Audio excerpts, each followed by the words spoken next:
नमस्कार। आगे फिर नीति निर्देशक तत्वों को आगे देखते हैं। कल की क्लास में हमने नीति निर्देशक तत्व क्या होते हैं उसका अध्ययन किया, लोक कल्याणकारी राज्य क्या होता है उसका अध्ययन किया और राज्य क्या होता है उसका अध्ययन किया। आज हम बात करते हैं अनुच्छेद 38 से।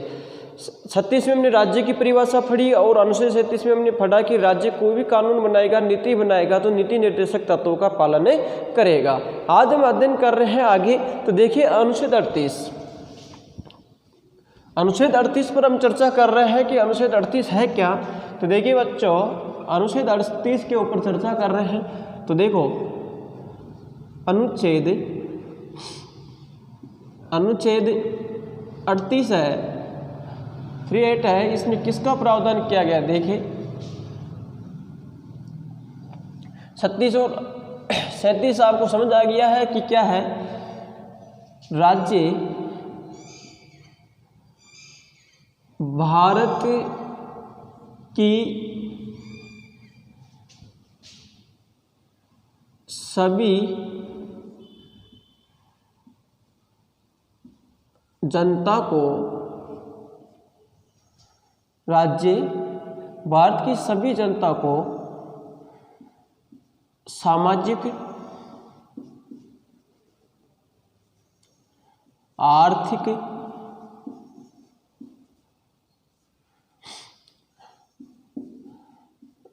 राजनीतिक,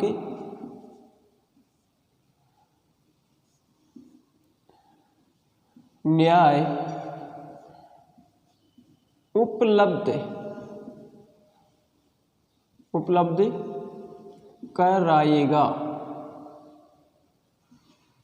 कराएगा। तो अनुच्छेद 38 में क्या है, राज्य भारत की सभी जनता को सामाजिक, आर्थिक, राजनीतिक न्याय उपलब्ध कराएगा। इसलिए इस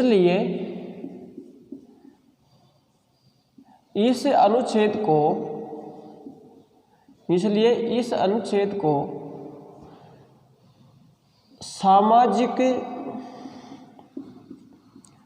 सामाजिक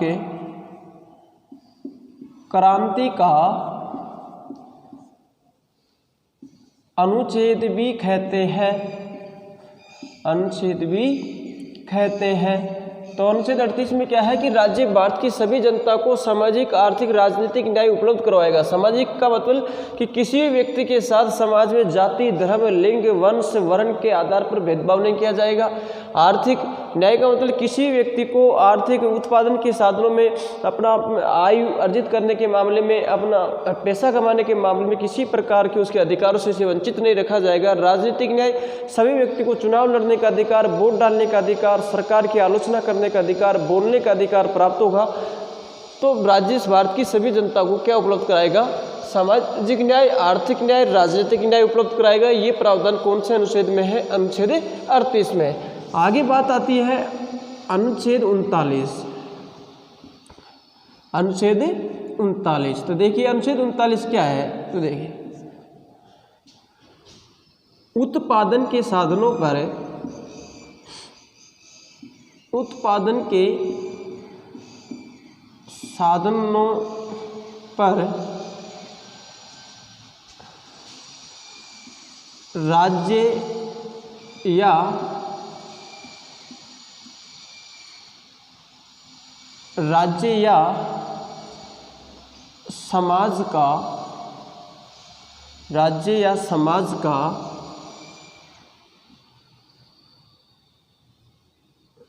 राज्य या समाज का स्वामित्व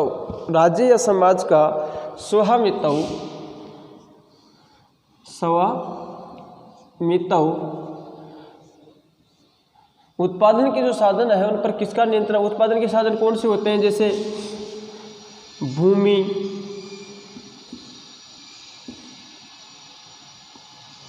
पूंजी,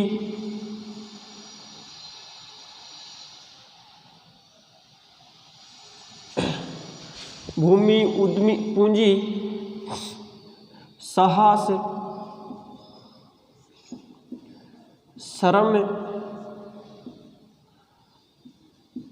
उद्यमी। कहने का मतलब भूमि हो, पूंजी हो, साहस हो, श्रम हो, उद्यमी हो, ये क्या होते हैं? उत्पादन के साधन। इन पर राज्य और समाज का क्या हो? स्वामित्व हो। उत्पादन के साधनों पर राज्य व समाज का स्वामित्व हो। इससे क्या, ये इसका प्रावधान कौन से अनुच्छेद में है? अनुच्छेद 39 में। आगे बात आती है, देखिए अनुच्छेद 39(1), इसमें क्या है? निःशुल्क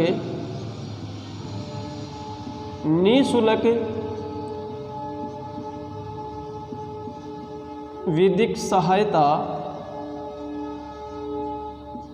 निःशुल्क विधिक सहायता, और क्या है?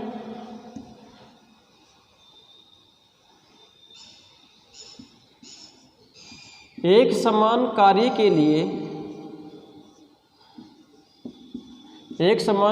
के लिए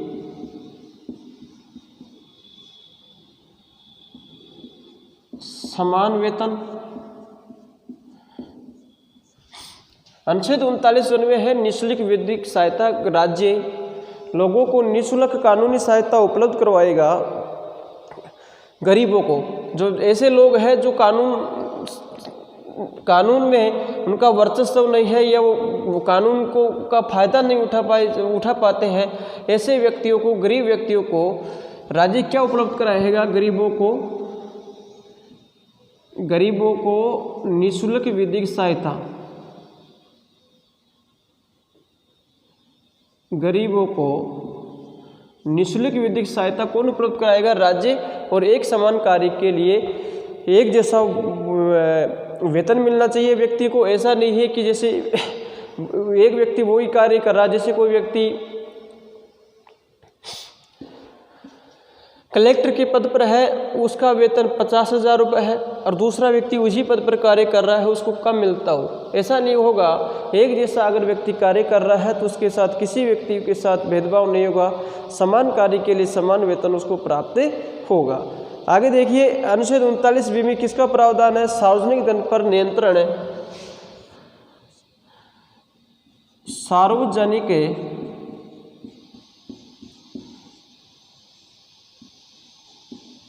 धन पर नियंत्रण लाभ के लिए नहीं हो। अनुच्छेद 39(2) में क्या है? सार्वजनिक धन पर नियंत्रण लाभ के लिए नहीं हो। आगे बात आती है अनुच्छेद 39(3) में है,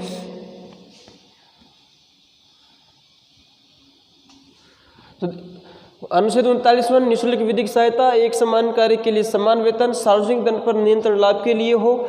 आगे हम बात करते हैं अनुच्छेद 39(3) में क्या है? तो सार्वजनिक धन पर नियंत्रण लाभ के लिए नहीं होना चाहिए। ये अनुच्छेद 39(2) में हमने पढ़ा, अनुच्छेद 39(3) में पढ़ रहे हैं। अनुच्छेद सार्वजनिक धन पर या सार्वजनिक धन का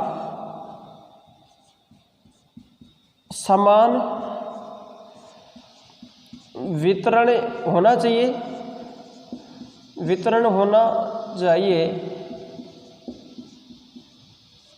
अनुच्छेद 39(3) में क्या है? धन का समान वितरण होना चाहिए। किससे? धन का संग्रह नहीं होना चाहिए, धन का समान वितरण होना चाहिए। ऐसा कौन से अनुच्छेद में है? अनुच्छेद 39(3) में है।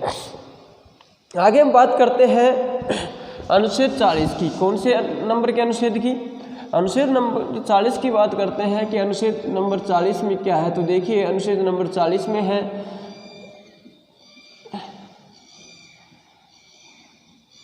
राज्य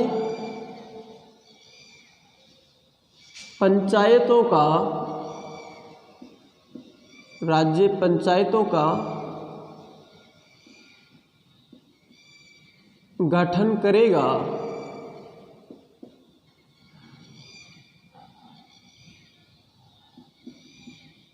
और गांवों का विकास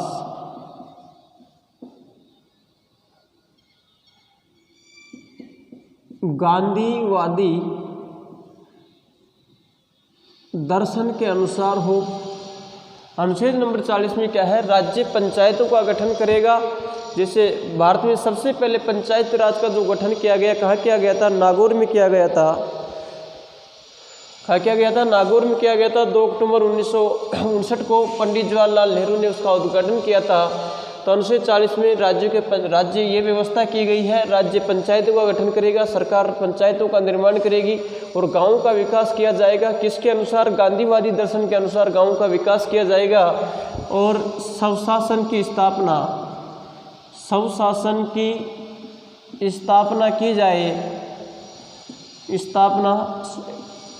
की जाए, ये प्रावधान भी कौन से अनुच्छेद में है, अनुच्छेद 40 में है। तो अनुच्छेद 40 में क्या पढ़ा बच्चों हमने, राज्य पंचायतों का गठन करेगा, गांव का विकास गांधीवादी दर्शनों के अनुसार होगा, स्वशासन की स्थापना की जाएगी। स्वशासन की स्थापना का मतलब कि राज्य ऐसा शासन, स्वशासन, जिसमें स्वशासन की स्थापना स्वयं का शासन होगा, स्वयं की नीति निर्माता होंगे और स्वयं की देश के लोगों के ऊपर शासन करेंगे। आगे अनुच्छेद 41 की हम बात करेंगे कि अनुच्छेद 41 में क्या है। तो देखिए, कुछ दशाओं में काम की शिक्षा, रोजगार, लोक सहायता प्राप्त करने का अधिकार। कुछ दशाओं में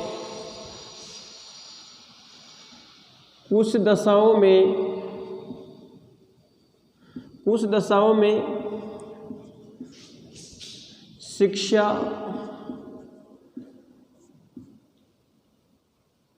रोजगार,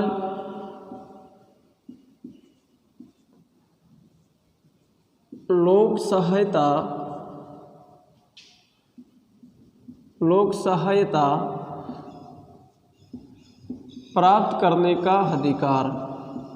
सहायता प्राप्त करने का अधिकार कौन से अनुच्छेद में है, अनुच्छेद 41 में।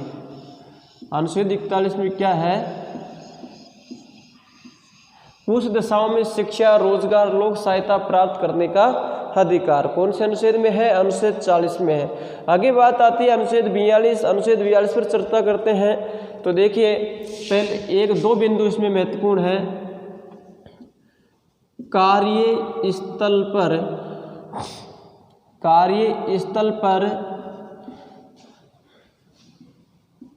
न्याय संगत व्यवस्था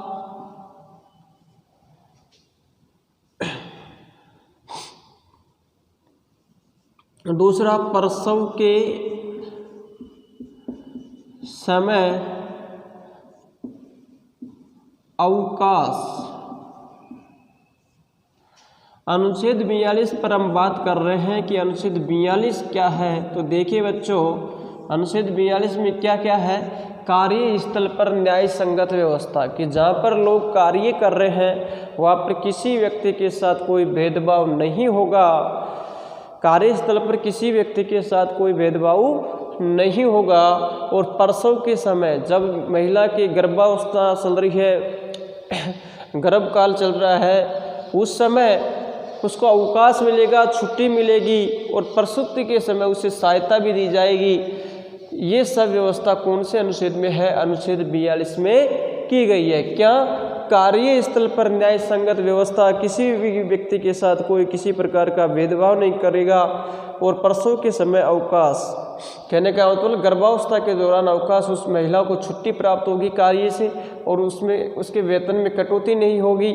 ऐसी व्यवस्था अनुच्छेद 42 में की गई है। आगे हम बात करते हैं अनुच्छेद 43 में। तो 43 में क्या है, जो व्यक्ति कार्य करता, मान लीजिए कोई व्यक्ति है जो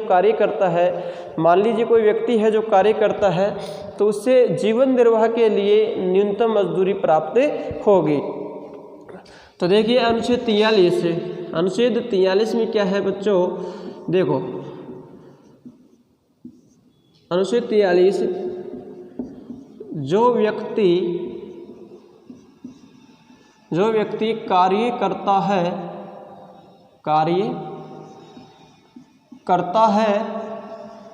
उससे, जो व्यक्ति कार्य करता है उससे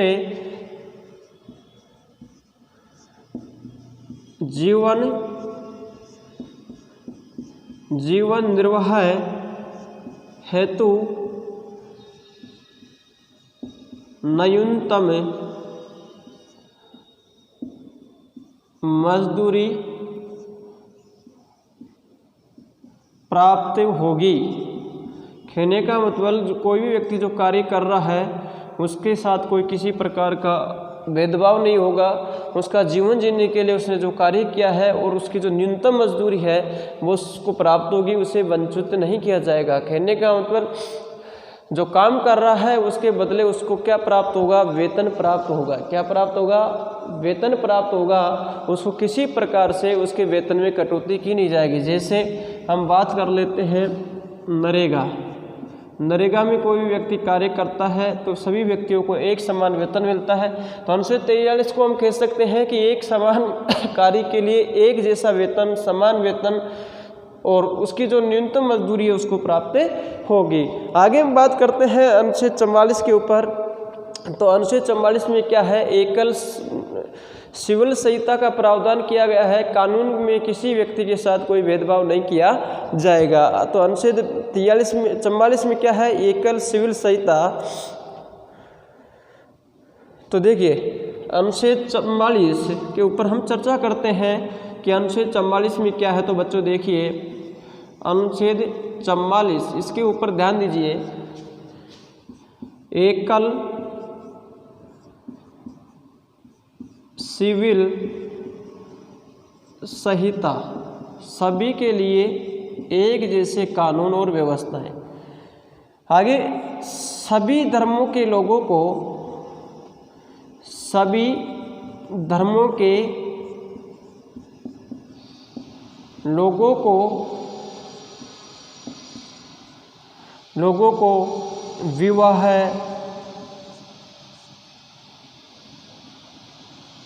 तलाक, सभी धर्मों के लोगों को विवाह, तलाक है और जो भी तलाक है उत्तराधिकारी संबंधित जो मामले हैं उनमें समान कानून प्राप्त होंगे।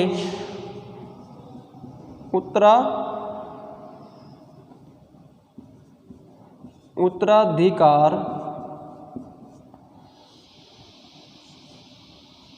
में समान कानून। अनुच्छेद 44 में है एकल सिविल संहिता, सभी के लिए एक जैसे कानून लागू होंगे। सभी धर्मों के लोगों को विवाह, तलाक, उत्तराधिकार में समान कानून होंगे। ऐसा नहीं है कि हिंदू धर्म के लोगों का तलाक अलग तरीके से होगा, विवाह अलग तरीके से होगा। उत्तराधिकार जो संपत्ति का बंटवारा होता है, उत्तराधिकार की जो बात आती है उसमें संपत्ति बंटवारे में की जो व्यवस्था है वो किस प्रकार से होगी। सभी व्यक्ति के, सभी धर्मों के लोगों को समान कानून प्राप्त है विवाह और तलाक और उत्तराधिकार के मामले में। ठीक है, तो देखिए आज हम अध्ययन कर रहे थे अनुच्छेद 38, 39, 40, 41, 42 और 43। अनुच्छेद 38, तो अनुच्छेद 38 के ऊपर हमने चर्चा की बच्चों। तो अनुच्छेद 38 में हमने क्या पढ़ा कि राज्य सभी व्यक्तियों को राजनीतिक, आर्थिक और सामाजिक न्याय उपलब्ध कराएगा। इसलिए अनुच्छेद 38 को सामाजिक क्रांति का अनुच्छेद भी कहते हैं। आगे हमने पढ़ा अनुच्छेद 39 के ऊपर उत्पादन के साधनों पर सरकार या राज्य समाज का स्वामित्व होगा। उत्पादन के साधन कौन से? भूमि है, पूंजी है, साहस है, श्रम है, उद्यमी है। इन पर सरकार और समाज का समान स्वामित्व होगा। और अनुच्छेद 39(1) में हमने पढ़ा गरीबों को निःशुल्क कानूनी सहायता उपलब्ध होगी, एक जैसे कार्य के लिए एक जैसा वेतन मिलेगा। और अनुच्छेद 39 में कि सार्वजनिक धन पर नियंत्रण लाभ के लिए नहीं होगा। और आगे क्या पढ़ा हमने? अनुच्छेद 39C की सार्वजनिक धन का संग्रह नहीं किया जा सकता, इनका वितरण समान होगा। और अनुच्छेद 40 में हमने क्या पढ़ा? पंचायती राज के बारे में पढ़ा कि राज्य पंचायतों का गठन करेगा और गांव का विकास किया जाएगा गांधीवादी दर्शन के अनुसार, और स्वशासन की स्थापना की जाएगी। अनुच्छेद 41 में कुछ दशाओं में रोजगार, शिक्षा, लोक सहायता पाने का अधिकार। अनुच्छेद 42 में हमने पढ़ा कि जो व्यक्ति है, अनुच्छेद 42 कार्यस्थल पर न्याय संगत व्यवस्था। प्रसव के समय, गर्भावस्था के समय व्यक्ति को किसी प्रकार से उसके साथ भेदभाव नहीं होगा। कार्यस्थल पर तो भेदभाव नहीं होगा और गर्भावस्था के समय महिलाओं को क्या मिलेगी? छुट्टी मिलेगी, अवकाश मिलेगी। मिलेगा। आगे देखिए अनुच्छेद 43, जो व्यक्ति कार्य करता है उसको जीवन निर्वाह के लिए न्यूनतम मजदूरी प्राप्त होगी।